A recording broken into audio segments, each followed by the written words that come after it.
having a conversation with a man about some temptations he was going through.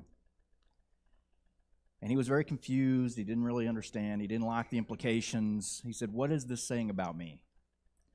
And he thought that there was, because of the nature of the temptations, that it meant some pretty bad things about himself. But we all know that temptation is random sometimes. We know that there are a lot of problems with it, a lot of difficulties with it. We all face them, and sometimes Satan can use them to harass us, to beat us down, to make us feel terrible about ourselves. And we got to ask questions like, what is this saying about me, right? What is it saying about me that I'm tempted this way? And we're going to look at that and see what the Scriptures teach us about the lessons that temptation gives. What does it reveal about ourselves and about the nature of things, right? I think it's very important that we understand this because we have so many difficulties in life, and we have so many opportunities for discouragement, and this is one of those. And I've run into several people in my preaching life where people who have been really, really discouraged because they were tempted. And they believed that it made them out to be terrible, terrible people because they're facing temptations. And, intellectually, we know that even Jesus was tempted, right? We know that temptation is not sin, but there's a part of us that wonders, if I really wasn't such a person, maybe I wouldn't be tempted by it. Let's think about that this evening. My hope tonight is to encourage you a little bit with this, especially if it's something that resonates with something that you maybe have thought of yourself in the past, and maybe you've read into temptations things that actually they're not saying. But here, there are some things that they do say. And the first one I want you to look at is that they tell you your desires. And now, we know how desires work. We know how feelings work. And it could be that it's a temporary thing. It could be a temporary passing thought. But it could be something that's part of your character, your nature. But whatever it is, we need to recognize that that's where it comes from. The things that we enjoy or the things that we might be tempted to think that we might enjoy. All kinds of things can fit into that category. He said in verse 13, "Let no one say when he is tempted, I am tempted by God. For God cannot be tempted by evil, nor does he himself tempt anyone. But each one is tempted when he is drawn away by his own desires and enticed." So we have to recognize that our desires are in there somewhere. And it may not be exactly related to the thing that we're being tempted about, but it is going to be somewhat in the same ballpark. It's amazing what Satan can do. And if you're like me, you've experienced temptations before, and the first thing you thought of was, where in the world did that one come from? We all faced those times. I remember when I was a bratty teenager. I was probably 15, and we'd spend the nights with some friends, and we'd watch horror movies all night long. Imagine what that does to your brain. We watched horror movies all night long. The next day we went to my house, and I envisioned myself killing my family. And I told my friends that, and they said, don't worry about it. It's just because you saw these movies. And I dismissed it. There are people that would have the same thought go through their head in passing and say, yeah, I must be a mass murderer. And then we might even dwell on that and think, oh, wow, what does that say about me? Evidently, I'm capable of doing that. First of all, every person alive is capable of doing the most atrocious things imaginable. You are capable of it if you want to be. But just because you think it, just because it runs through your brain, doesn't mean that you are settling on it, right? I remember talking a sermon when I was a teenager also. A man was talking about temptation. He's talking about lust. He said, guys, gentlemen, just because a bird flies over your head doesn't mean you have to let it nest in your head, right? Doesn't mean you let it nest in your hair. So you let the thought come and you let it go, because that's all it is. It's passing. It should be passing. And some of those things we can say, I don't know where you came from, but goodbye, I don't want to see you again. But it somehow relates to some kind of desire that's stoked, or some kind of curiosity that might be brought up. All kinds of things can come up. I've run across this with people who had desire. They said, I'm tempted to be with a homosexual thought. Does that mean that I'm homosexual? No. It doesn't necessarily mean that. It might mean that you had a curiosity thought that came from nowhere, and you're like, well, okay, where did that come from? See you later. You don't have to let it nest just because it comes into your head. And the worst thing that we can do is let it tell us, okay, this is defining me because I'm tempted by this. That's not necessarily true at all. It can be if you want it to be. If you let it nest and you let it fester and you let it become a part of who you are, yes, it can certainly grow stronger. And you can convince yourselves of all kinds of things. But we need to recognize that it does start with things inside. It does start with something on the inside that sparks it. The cure for me with that fleeting thought of killing my family, it wasn't out of anger or anything like that. It was out of curiosity. What would it have been like? Because I'd spent 8 hours watching stupidity. The way to cure that was to not do that anymore, and I didn't. And guess what? I've never thought that again, if anybody are wondering. The things that you feed yourself are the things that you learn to enjoy.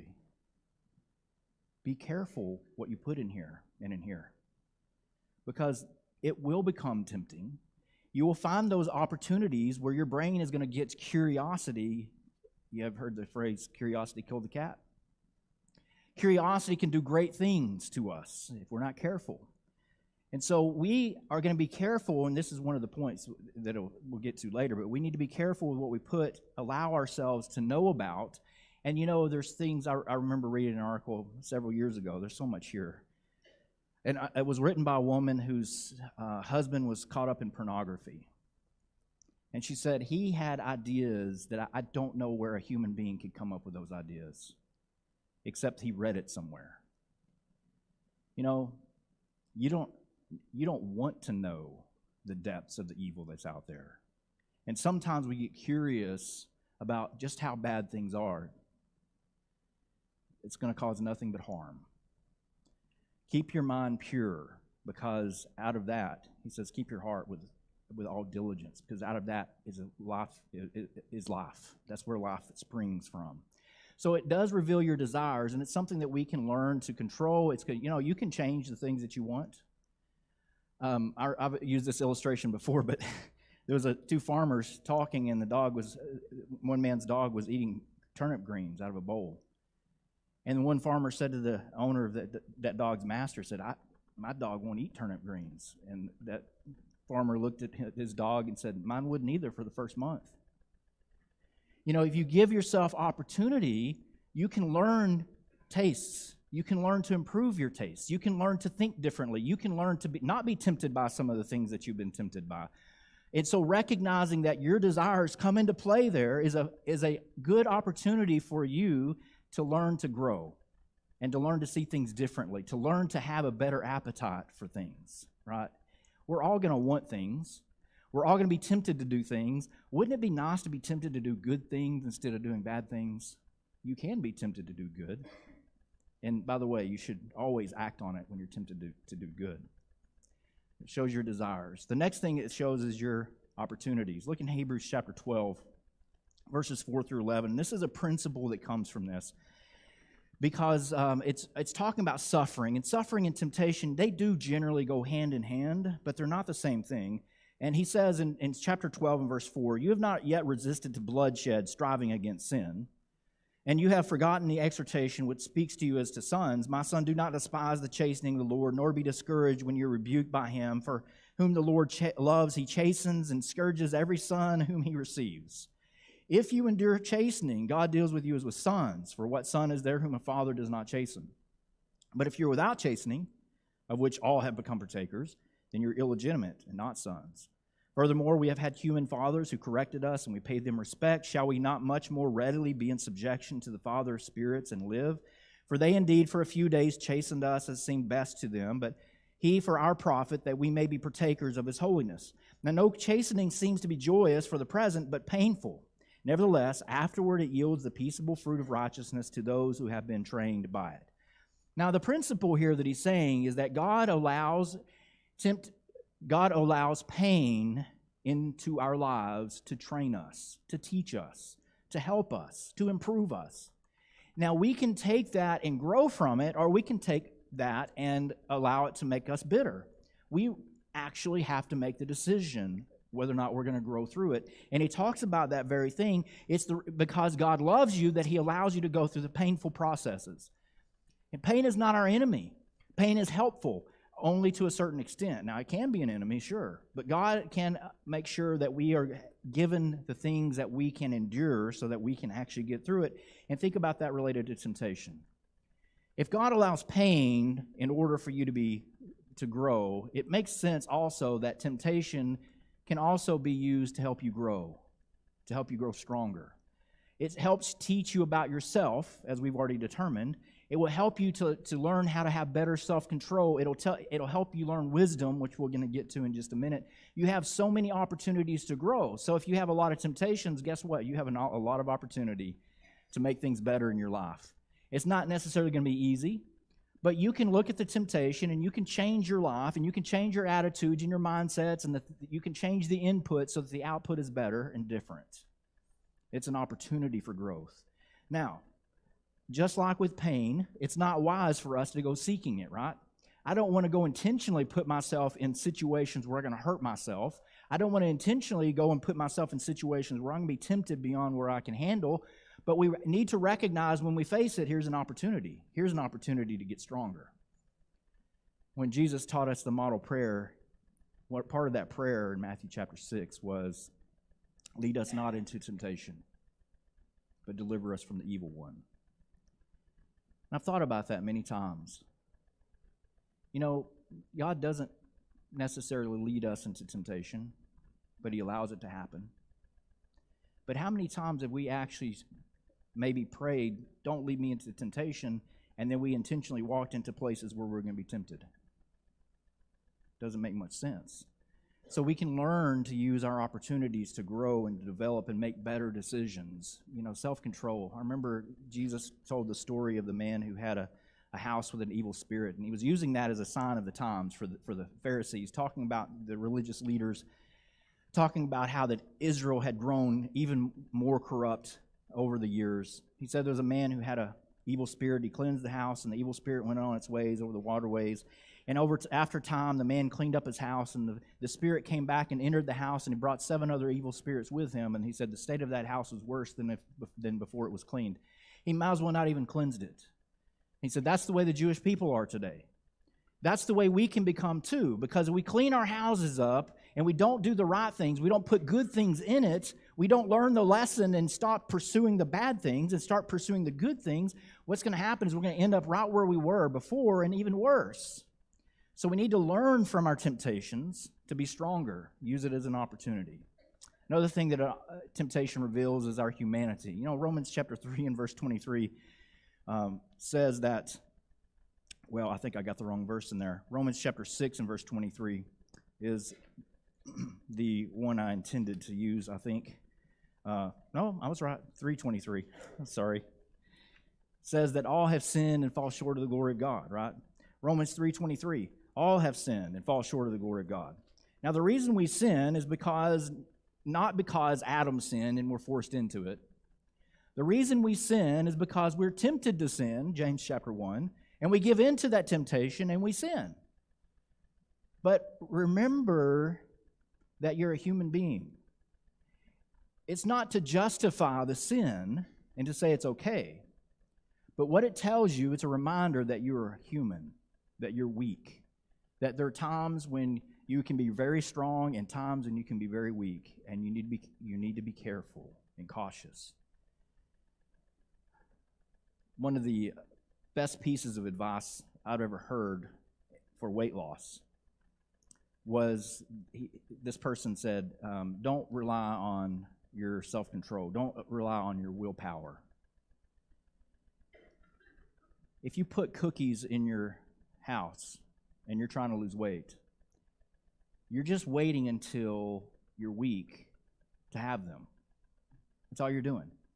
You're just waiting until you're weak and you'll eat them. But if they're not in your house, you're not going to get them unless you want to put clothes on and go to the store at night, right? So at midnight, when you're really wanting those cookies, you're probably not going to go buy them at the store, although I have done that before. But that's desperation. But the idea of self-control, the idea of recognizing your humanity is to recognize you don't want to put the cookies in there to begin with. Now, it's difficult when you have kids, I know, because you don't want to make the kids suffer because you can't control yourself. So it makes it a little more complicated, but it is still essentially true, right? You're a human being. We're all human beings. We are all subject to the temptations and the weaknesses of the flesh, because none of us are so strong that we're always strong 100% of the time. None of us are so strong that we'll never fall. None of us are so strong that we can endure anything. And I don't know how many people I've seen walking into situations where they're putting themselves into the world, and we have to do that within limitations, right? And they put themselves into more and more dire situations and harder situations, and it's almost like they're just looking for the line. How far can I go before it's too far? And many times when you're looking where that line is, you fall over the line. Our job is not to look and see how close we can get to sin before we sin. We've all heard the story of the man who was, the people who were driving a truck, who they were being tested to see if they can drive for a company, and the owner of the company got in the truck and said, I want you to go on this course. And it was on a mountainous path, and it was a winding path, and we'd get really close to the edge or fall off and all kinds of things. And several of these truckers, they would get as close to the edge as they could to show how good they were, how they could control themselves and handle the steering wheel. And he said the man that got the job was the one who, when they came around those precarious curves and corners, they put themselves as far left as they could get away from the edge. That's the one that got the job. And it only makes sense because that was the one who was smart enough to realize one little bitty thing can go wrong and you can fall off the edge. Why do we play with our lives? Why do we play with sin? And just see, I'm strong. Don't worry about me. I've got it. You might until you don't. So be careful. But remember, when you are tempted, your humanity is showing. Just remember that you need to overcome. You also see your connection with Jesus. It's amazing that Jesus was tempted in so many different ways, and yet he never sinned. Hebrews chapter 4, verses 15 and 16 says, we do not have a high priest who cannot sympathize with our weaknesses, but was in all points tempted as we are, yet without sin. Let us therefore come boldly to the throne of grace, that we may obtain mercy and find grace to help in time of need. It is unfathomable to me that Jesus would live a life that's perfect. I'm not saying it didn't happen. It did. But it doesn't even compute up here. How is it possible that you can make every decision you make is the right one? Every opportunity you have is the best, that you do the best thing in every situation without fail. How is it that you can be strong 24/7 and not have to worry about the sin? Now, he was tempted. When the scriptures say that he was tempted, it doesn't mean that he just saw, sometimes we see this as like Jesus was so austere that nothing touched him. But the man was hungry at times, he was thirsty at times, he was tempted at times, just like we are. He can sympathize, he can empathize with us. He's been through all of that before, but he always made the right decision. And sometimes we feel like we have the luxury of saying, I'm just going to give in this time, it'll be okay. And Jesus never did that. Never allowed himself the luxury. How does that happen? But we have a connection with him, and he knows what you are going through. And when we're told that he will never give us temptation beyond what we can handle, he knows what we can handle. The idea, though, if he never gives us temptation beyond what we can handle, the double-edged sword, the one part of that's good is we know that we can have confidence. If we're going to go into this temptation, we know we can handle it because Jesus promised it. On the other hand, every time we fail, we could have done better. Every time we sin against God, it wasn't because it overwhelmed us. It was because we wanted to do it. There's no such thing as a temptation or a sin that we commit that we didn't want to do. So what does that say about us? We have a good connection with Jesus, but we need to make sure we keep that connection, right? We need to do our best to overcome the sin and temptation in our lives. Sometimes we fail. And the stronger we get as Christians, the better we get at that, the smarter we get at that, and the more likely it is that we can avoid sin and we face the temptation. We don't give in because we're not weak. but there are times when it's going to happen. And we thankfully, 1 John chapter 3 and verse 1, we have a high priest, we have a lawyer that is there to help intercede for us, because we sometimes are weak. But we have a connection with Jesus because he knows what we're going through. I'm so glad we have a high priest. I'm so glad that Jesus is someone that we can relate to. God already knows what sin is, but he relates to us in a way that God never related to people before, because before Jesus came to the earth, we read in James chapter 1, it's impossible for God to be tempted. But God put himself in a position where he could be tempted so that you can have hope and I can have hope, because he can sympathize with our weaknesses. And then we also, in 1 Timothy chapter 6 and verse 9, the principle here is that it shows a level of wisdom. And sometimes, and don't take this the wrong way, but sometimes I've said before, we put ourselves in positions where we're tempted. It's almost like we are just hoping. It's like we're waiting until we're weak to eat the cookies. You see? We put ourselves into temptation, hoping that we'll be overcome by it. That way we can do it, and we can blame it on the circumstances. Have you ever been there before? Maybe we just like the idea of flirting with it. Maybe it's because we're really not wise in the way we handle ourselves. 1 Timothy chapter 6 and verse 9. It says, "But those who desire to be rich fall into temptation and a snare, and to many foolish and hurtful lusts, which drown men in destruction and perdition." You see, he's talking here about contentment. In verse 6, he says, "Contentment with godliness with contentment is great gain. We brought nothing into the world, certain we can carry nothing out. Having food and clothing, with these we shall be content." Learn to be content with what you have, he says. In verse 9, he says, "Because if you desire to be rich, you fall into all kinds of temptations and snares." See, the desire to be rich, it's not wrong to have money, and it's not wrong to work to provide for yourselves, but the desire to be rich is fraught with pain. It's fraught with evil desires. It's fraught with all kinds of temptations, because he says in verse 10, the love of money is the root of all kinds of evil. So it's the love of this power, it's the love of money, it's the love of being able to accumulate things that's the source of so much trouble in our lives. The love of the money, that's the problem. So this indicates that sometimes, if you look at the implications of this, we have the wrong desire, the desire to be rich, which puts us in a place where we are going to face all kinds of temptations. And we do it to ourselves willingly, because I can handle it.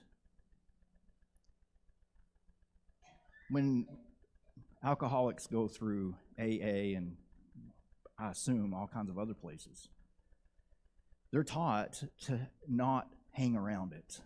You don't go to a bar if you're an alcoholic. You avoid it, especially at first. But a lot of them will convince themselves, they get out of rehab, and they convince themselves, I can handle it. I've got a handle on things, and my friends they're good enough to me that they'll understand. And they go to the bar with their friends, and the next thing you know, they're drinking. Because their friends don't understand. They don't want them to change. They want them to keep doing the same things over and over.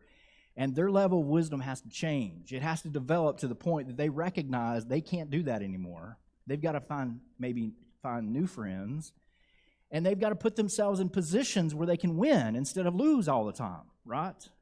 It's easy for us to see that on the outside, but when we're caught up in the middle of it, we put ourselves in positions all the time where we're just an inch away from hurting ourselves. And then when things bad happen, we wonder, what happened? How did it go wrong? It could be that we put ourselves in the place to begin with. We need to have a level of wisdom in how we interact with the world. Now, Jesus says that we're in the world but not of the world. And this is a struggle that we all have, because we cannot pull ourselves out of this world. We can't pull ourselves into a monk society where we never have interaction with the people who are on the outside. How do we love other people if we have no interaction with people? It's impossible. But at the same time, we need to be very careful, put up the barriers. This is one of the problems that I see in social media. I see this now and then. People put a meme up that says, Jesus ate with sinners. 100% agree with that. But what Jesus didn't do was sin with sinners. What Jesus didn't do was sit with sinners while they were sinning. He sat with them and taught them the gospel. He sat with them and talked to them about God's word. He wouldn't go to a bar and sit there and converse with drunks. That's not what Jesus did. Yes, he would interact with people that were called sinners. You know, the tax collectors and sinners was a category, two categories. The tax collectors were so bad to the Jewish leaders that they got their own category, and everyone else is called sinners. And everyone that was called sinners, they're just recognizing that, hey, these are not Pharisees. The Pharisees aren't the sinners. We have the Pharisees, we have the tax collectors, and we have the sinners. That's how they looked at their Jewish people. So the term sinner doesn't mean that they were caught up in sin and they were always sinning constantly. It doesn't mean that they were reprobates necessarily, although he did deal with people who were caught in adultery, and he did deal with people who evidently were prostitutes and things like this. But I guarantee you he didn't sit there with them while they were sinning and condone it and say everything's okay. He was trying to teach them to do better. The Son of God did not sit with that, and he does not expect us to sit while people are sinning and watch and participate, but without participating, right? So we need to be very careful and use wisdom. It's not, for example, in your best interest to go to a party where there's going to be drinking. Everybody's drinking but me. I'm going to set the example. I'm going to be a lot. Okay, you might be. And then you start drinking with them. No one knows. Nobody at the party is going to tell, because if they do, you're never going to come back. They're going to be able to influence you. Oh, it's such a fun thing when evil people influence good people to do things that are wrong. They love that kind of stuff. So we need to be careful and wise. We taught our children this, right? We taught our children, we taught our teenagers, be careful where you go. Be careful whose house you go over. We ought to listen to the same advice for ourselves. Because you and I are human beings. You and I struggle. We're weak at times. It's hard enough without making it harder. We need to be wise in the way we handle ourselves. These are things that temptation will show you. The amount of temptation you have in your life will improve. It will get less as you become more and more wise in the way you interact with the world. It's going to happen. That's a sign of wisdom. That's part of what Paul was saying. The implication here is be smart in how you do things and how you deal with things and the things that you're pursuing. And when you do that, you will overcome and you'll have a lot less temptation in your life. I don't know about you, but I can't stand temptation. I don't want to be around it. It's hard. It's difficult. And the wiser we get, the more we can avoid it. So this is what temptation reveals. Sometimes we just don't do a good job of it, though.